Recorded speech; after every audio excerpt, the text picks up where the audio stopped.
सुप्रभात दोस्तों।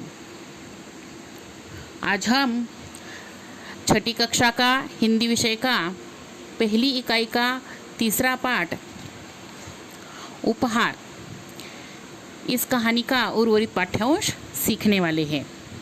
दोस्तों, अब तक की कहानी में हमने सीखा कि ऋत्विक की ईमानदारी की परीक्षा परी ने ले ली और उसे वह मखमली पोटली इनाम में दे दी, जिसके कारण वो बहुत खुश हो गया और उसके पास परी को धन्यवाद देने के लिए ही शब्द नहीं रह गए और उसकी आंखें भर आई। खुशी के कारण वह रोने लगा। अब आगे की कहानी में हम देखेंगे कि आगे क्या होता है।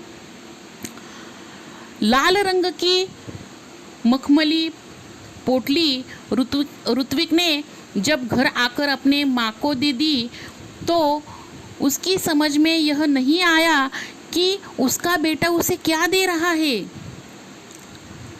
जब माँ वह पोटली खोलने लगी तब पोटली कई गुना बड़ी होने लगी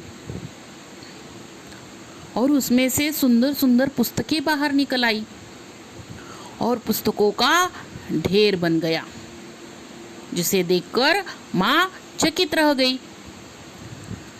माँ ने उसे पूछा कि बेटा ये क्या है, तो उसने माँ को सारी हकीकत बता दी। माँ के पूछने पर ऋत्विक ने सब कुछ बता दिया। अब ऋत्विक ने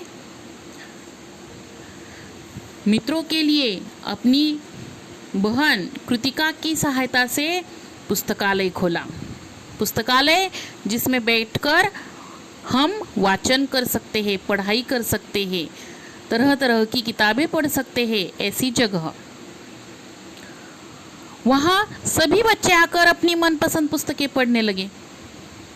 उसके दोस्त, उसके पड़ोसी, उसके गांव में रहने वाले उसके दोस्त, सभी बच्चे वहाँ आकर उस पुस्तकालय में अपनी मनपसंद किताबें, कहानी की किताबें पढ़ने लगे और वाचन का आनंद लेने लगे।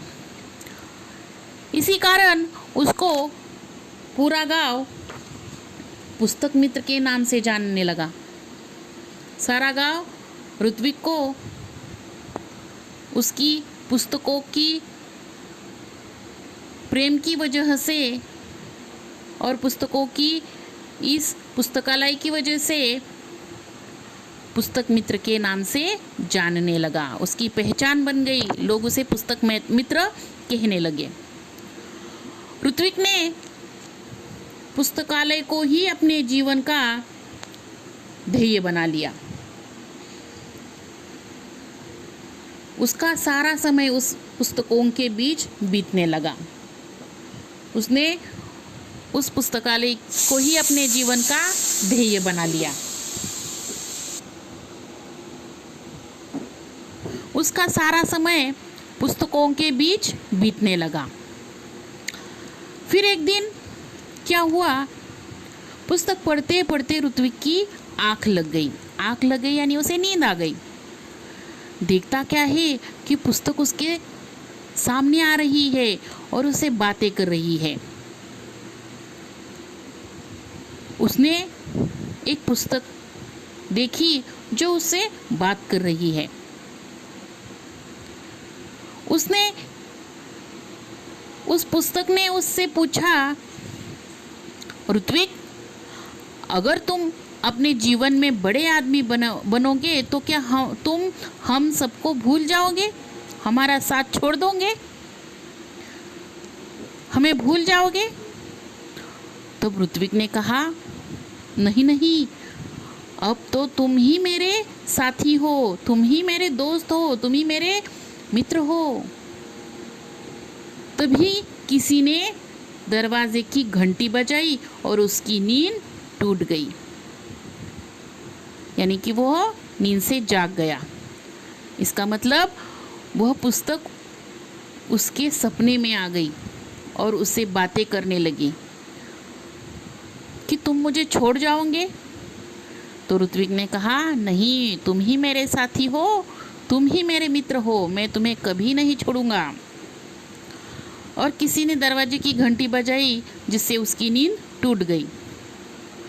जागने पर देर तक वो इसी बात को सोचता रहा और आगे चलकर वह बड़ा सा पुस्तकालय भंडार खोलेगा, ऐसा निश्चय कर बैठा। तो देखा दोस्तों, इस कहानी में ईमानदार ऋत्विक को कैसे उसका ध्येय मिल गया और उसी ध्येय की जिद की वजह से वो उसी ध्येय तक पहुंचा कर सफल हो गया। ठीक है, अब हम आज का स्वाध्याय लिखेंगे।